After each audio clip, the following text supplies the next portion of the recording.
Rida says, I want to ask a question regarding washing impure clothes in automatic washing machines. Is it sufficient to wash them in a machine with pure clothes and they would become pure? As I've heard that the water, when comes in contact with impure clothes, it also becomes impure, and in the end, clothes remain impure after washing. And if stains of impurity remain on clothes after washing, such as stain of madhi or mani and menstrual blood, are the clothes considered impure? First of all, Rida, we have to understand that purity is defined into two types of branches, and that is removing of the filth and uplifting the ritual impurity. And in Arabic, it rhymes. So they say, الطهارة رفع الحدث وإزالة الخبث. And I will not go into details, but if there were to have stains on this head cover that I'm wearing, and the stain is here, and I put it aside, and it rains, and I come after it dries, and the stain is gone. The impurity is gone. Of course, the stain is a result of an impurity. I did not intend it to be clean. It was just cleaned by the rain by itself. Is this sufficient? The answer is yes.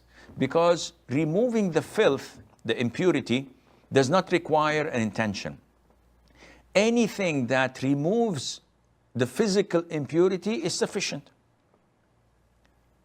And to the extent that scholars say that removing an impurity does not even require water.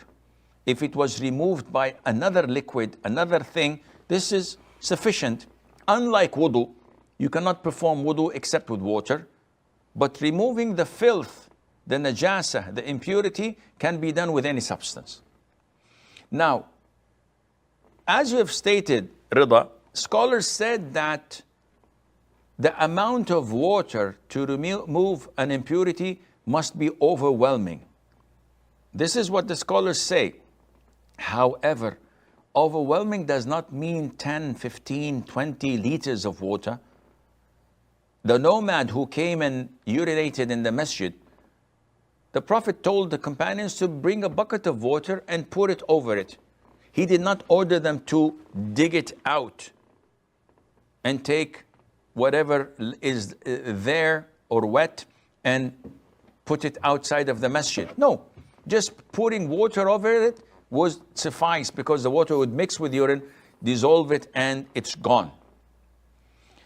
Now, scholars also say that if you put najis clothes in a washing machine with other dirty clothes that are pure in themselves, but they're dirty, they stink, they have stains of oil or whatever, and you wash it in a washing machine, this is sufficient. Why? Because it's soaked in water. And it is washed thoroughly. The water is rinsed, it's spinned, then again clean water is put in. The same process is done, it's spinned, then rinsed. This by itself is sufficient to clean your impure clothes. Now we come back to the issue of stains. Now, stains of menstrual blood is normal, because even if you wash them thoroughly, so many times the stain, the color would remain, but the impurity itself is gone.